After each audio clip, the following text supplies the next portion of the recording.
శ్రీ గురుభ్యో నమః. వృషభ రాశి వారికి ఈ యొక్క మే నెల ఎలా ఉండబోతుంది అనేది చూద్దాం.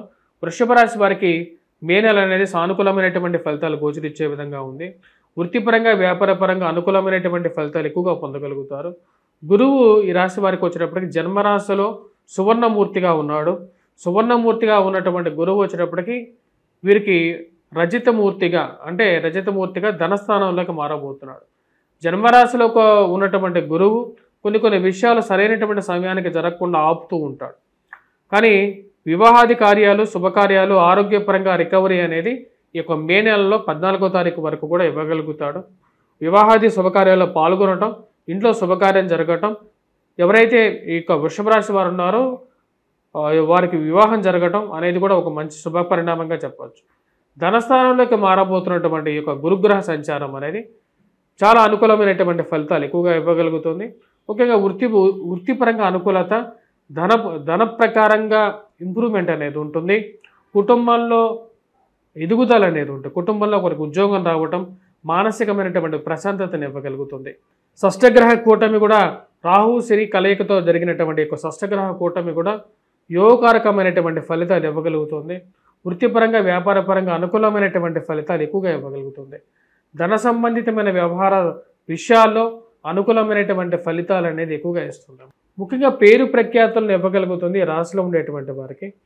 ఈ రాశిలో ఉండేటువంటి వారికి ఖర్చు ఎక్కువగా ఉన్నప్పటికీ కూడా ఆ ఖర్చుకు తగినటువంటి సంపదని సృష్టించేటువంటి శక్తిని ఇవ్వగలుగుతుంది. మొదటి 15 రోజుల్లో కూడా ఈ రాశిలో ఉండేటువంటి వారికి అనుకూలమైనటువంటి ఫలితాలు ఎక్కువగా పొందగలుగుతారు. దాని ముఖ్య కారణం వచ్చేటప్పటికీ ఇక్కడ ఉన్నటువంటి స్థితి గ్రహస్థితి మనం గమనించినట్లయితే శని యోగకారకమైనటువంటి ఫలితాలను, సౌఖ్యాన్ని ఇవ్వగలుగుతాడు. ఉద్యోగ ప్రాప్తిని ఇవ్వగలిగేటువంటి స్థితిలో ఉన్నాడు. వాటితో పాటు రాహు యొక్క కలయిక కూడా ఈ రాశిలో ఉండేటువంటి వారికి సుఖాన్ని, సౌఖ్యాన్ని ఇవ్వగలుగుతాడు అన్నమాట. ఈ యొక్క రాశిలో ఉండేటువంటి వారికి మొదటి 14 రోజుల పాటు అనుకూలంగానే ఉంది. ముఖ్యంగా ఈ రాశిలో ఉండేటువంటి వారికి వ్యాపారపరంగా అనుకూలమైనటువంటి ఫలితాలు ఎక్కువగా పొందగలుగుతారు. వివాహాది ప్రయత్నాల్లో అనుకూలమైనటువంటి ఫలితాలు కూడా గోచరిస్తున్నాయి. కోర్టు సంబంధితమైన వ్యవహారాల్లో అనుకూలమైనటువంటి ఫలితాలు పొందడం అనేది ఒక మంచి పరిణామంగా భావించగలుగుతారు. భూ సంబంధితమైనటువంటి లావాదేవీలు, మధ్యవర్తి పంచాయతీల విషయంలోనూ అనుకూలమైనటువంటి తీర్పు రావటం, భూమి కొనాలి అని చెప్పి మీరు చేసేటువంటి ప్రయత్నాల్లో ఒక అడుగు ముందుకు పడటం అనేది ఒక మంచి పరిణామంగా మీరు భావించవచ్చు. ఈ యొక్క రాశిలో ఉండేటువంటి వారికి second half of the month మనం గమనించినట్లయితే అనుకూలమైనటువంటి స్థితిలోకి గురువు రావటం అనేది ఒక మంచి పరిణామం. రజతమూర్తిగా మారినటువంటి గురువు యోగకారకమైనటువంటి ఫలితాన్ని ఇస్తాడు. గృహ కొనుగోలు, వాహన కొనుగోలు సంబంధితమైన విషయాల్లో అనుకూలత ఈ యొక్క నెల నుంచి, అంటే ఈ రాశిలో ఉండేటువంటి వారు తప్పకుండా ఇల్లు కొనటం అనేది జరుగుతుంది. మరియు అదేవిధంగా కుటుంబంలో ఒకరికి ఉద్యోగం రావటం, కుటుంబంలో స్థిరచరాస్తుల కొనుగోలు సంబంధితమైన విషయాల్లో అనుకూలత పొందటం అనేది ఒక మంచి పరిణామం.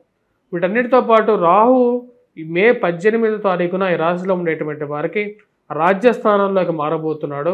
అది కూడా యోగకారకమైనటువంటి ఫలితాన్ని ఇవ్వగలుగుతుంది. సుఖాన్ని, సంతోషాన్ని ఇవ్వగలిగేటువంటి పరిస్థితిలోకి రాహు రావటం అనేది ఒక మంచి పరిణామంగా మీరు భావించవచ్చు. అన్నిటికన్నా వచ్చేటప్పటికీ గురువుకి వ్యయ స్థానంలో ఎటువంటి గ్రహం లేనందువలన గురువు పూర్తి యోగకారకమైనటువంటి ఫలితాన్ని ఇవ్వగలుగుతున్నాడు. ఇది మానసికమైనటువంటి సంతుష్టిని ఇవ్వగలుగుతుంది. రాశిలో ఉండేటువంటి వారు ముఖ్యంగా పుస్తక ముద్రణ రంగంలో ఉండేటువంటి వారికి అనుకూలమైనటువంటి ఫలితాలు అనేవి ఎక్కువగా పొందగలుగుతారు. మరి ప్రింటింగ్ మెస్, మీడియా రంగంలో ఉండేటువంటి వారికి అనుకూలత అనేది ఉంటుంది. మీ యొక్క మాటకి సంఘంలో గౌరవము, గుర్తింపు రాగలుగుతుంది. విద్యా సంస్థల్లో పనిచేస్తున్నటువంటి వారు, విద్యాలయాల్లో ఉన్నటువంటి వారికి కూడా అనుకూలత ఎక్కువగా ఉంటుంది. ముఖ్యంగా ఎవరైతే పిల్లలు ఉన్నారో ఈ యొక్క రాశిలో ఉండేటువంటి పిల్లలకి గ్రూప్స్, సివిల్స్, ప్రిలిమ్స్ ఎగ్జామ్స్ రాస్తున్నటువంటి వారు, గవర్నమెంట్ రిలేటెడ్ ఎగ్జామ్స్ రాస్తున్నటువంటి వారికి అనుకూలమైనటువంటి ఫలితాలు పొందగలుగుతారు. ఐఐటి, జిప్పర్ లాంటి ఎగ్జామ్స్ రాస్తున్నటువంటి వారు, నీట్ ఎగ్జామ్స్ రాస్తున్నటువంటి వారు, వాటికి కూడా మంచి ర్యాంక్ రావటం అనేది ఒక శుభ పరిణామంగానే గోచరిస్తూ ఉన్నది. ఈ రాశిలో ఉండేటువంటి వారికి వివాహం జరగటం అనేది ఒక మంచి పరిణామం. ఈ యొక్క సంవత్సరం వివాహ గురించి ప్రయత్నం చేస్తున్నటువంటి వారు ఈ యొక్క సంవత్సరమే వివాహాన్ని చేసుకోండి. ఎందుకంటే గురువు అనుకూలమైనటువంటి స్థితిలో ఉన్నప్పుడే వివాహం చేసుకోవటం అనేది మంచి శుభపరిణామం. ఈ రాశిలో ఉండేటువంటి వారికి ముఖ్యంగా టీ స్టాల్స్ కానీ, కాఫీ టీ స్టాల్స్ కానీ, హోటల్ బిజినెస్ కానీ, బట్టల దుకాణాలు కానీ, కిరాణా వర్తకం కానీ, ఇవన్నీ బాగా యోగించేటువంటి బిజినెస్ కానీ చెప్పొచ్చు. ఈ యొక్క నెల, ఈ యొక్క సంవత్సరం కూడా బాగా అనుకూలంగా ఉంటుంది. పుస్తక రంగం ముద్రణలో ఉండేటువంటి వారికి కూడా, పుస్తకాలు రాసేటువంటి వారు, ప్రవచనం చెప్పేటువంటి వారు, లేకుంటే ఎవరైతే టీచింగ్ ప్రొఫెషన్లో ఉండేటువంటి వారు, వీరందరూ కూడా బాగా రాణించడానికి ఈ యొక్క నెల కూడా బాగా యోగ్యాన్ని ఇవ్వగలుగుతుంది.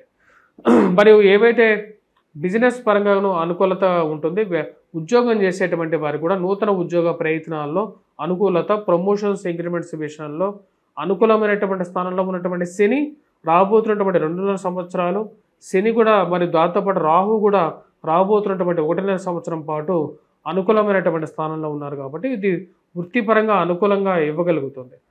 సెల్ఫ్ డ్రైవింగ్ విషయంలో కొన్ని జాగ్రత్తలు అనేది ఈ రాశిలో ఉండేటువంటి వారు ఈ నెలలో కొంచెం తీసుకోవాలి. దూర ప్రాంత ప్రయాణం చేసేటప్పుడు జాగ్రత్తగా ఉండాలి. ఖర్చు విషయాల్లో కొన్నిసార్లు ఇబ్బందులు అనేవి ఎదురవుతాయి. అడ్జస్ట్మెంట్, కట్టాల్సినటువంటి డబ్బు గురించి ఆలోచన అనేది ఎక్కువగా ఉంటుంది. ఆ యొక్క అడ్జస్ట్మెంట్ సమయానికి చేయగలుగుతారు. అది మానసిక సంతృప్తిని కూడా ఇవ్వగలుగుతుంది ఈ రాశిలో ఉండేటువంటి వారు. ఈ రాశిలో ఉండేటువంటి వారు సంతాన సంబంధితమైన విషయాల్లో ఈ యొక్క సంవత్సరం, ఈ యొక్క నెల కూడా అనుకూలతగా ఉంది. సెకండ్ హాఫ్ ఆఫ్ ద మంత్లో సంతాన యోగ్యత కలగటం అనేది జరుగుతుంది. ఎందుకంటే ఈ నెల నుంచి గురువు యొక్క స్థితి అనుకూలంగా ఉంది కాబట్టి సంతాన యోగ్యత అనేది కలగటం అనేది 100కి 100 పాళ్ళు అది సిద్ధిస్తుంది. ఆ యొక్క భగవంతుడు యొక్క పూర్ణ దృష్టి మీ మీద కలిగి ఉంది కాబట్టి మీ యొక్క విషయాల్లో ఒక అడుగు ముందుకు వేయగలుగుతారు. వృత్తిపరంగా, వ్యాపారపరంగా అనుకూలంగా ఉంటుంది. Second half of the month కూడా ఈ రాశిలో ఉండేటువంటి వారికి ఈ యొక్క నెల అనుకూలమైనటువంటి ఫలితాన్ని ఎక్కువగా ఇవ్వగలుగుతుంది. మరియు అదేవిధంగా ఈ రాశిలో ఉండేటువంటి వారు ముఖ్యంగా వృత్తిపరంగా, వ్యాపారపరంగా అనుకూలంగా ఉంటుంది. విద్యార్థులు పోటీ పరీక్షల కోసం ప్రిపేర్ అవుతున్నటువంటి వారైతే మానసికమైనటువంటి సెల్ఫ్ కాన్ఫిడెన్స్ అనేది పొందగలుగుతారు. ఆ యొక్క సెల్ఫ్ కాన్ఫిడెన్స్లో రాయాల్సినటువంటి ఎగ్జామ్స్ ససంపూర్ణంగా కంప్లీట్ చేయగలుగుతారు. దూర ప్రాంత ప్రయాణ సంబంధితమైన విషయాల్లో, విదేశీయాన సంబంధితమైన విషయాల్లో అనుకూలమైనటువంటి ఫలితాలు పొందగలుగుతారు. ఇది ఒక మంచి శుభ పరిణామంగా గోచరిస్తున్నది. ఆహ్లాదకరమైనటువంటి చాలా రోజుల తర్వాత ఇంట్లో ఒక మంచి ఆహ్లాదకరమైనటువంటి వాతావరణం నెలకొనటం, అది ఒక కుటుంబానికి ఒక మంచి శుభ పరిణామంగా గోచరిస్తున్నది. ఈ రాశిలో ఉండేటువంటి వారు ఎటువంటి పరిహారాలు చేసుకోవాలి అనేది కూడా చూద్దాం. ముఖ్యంగా ఈ రాశిలో ఉండేటువంటి వారు first half of the month అంటే 15వ తారీఖు వరకు కూడా ఈ రాశిలో ఉండేటువంటి వారికి రవి యొక్క స్థితి అంత సానుకూలంగా లేదు. మే నెలలో కూడా అంత సానుకూలంగా ఉండదు. సూర్యుడి యొక్క సానుకూలమైనటువంటి స్థితి కోసం ఈ రాశిలో ఉండేటువంటి వారు సూర్యారాధన అనేది కంపల్సరీగా చేయండి. సూర్యగ్రహ అనుష్ఠానం చేసుకోండి.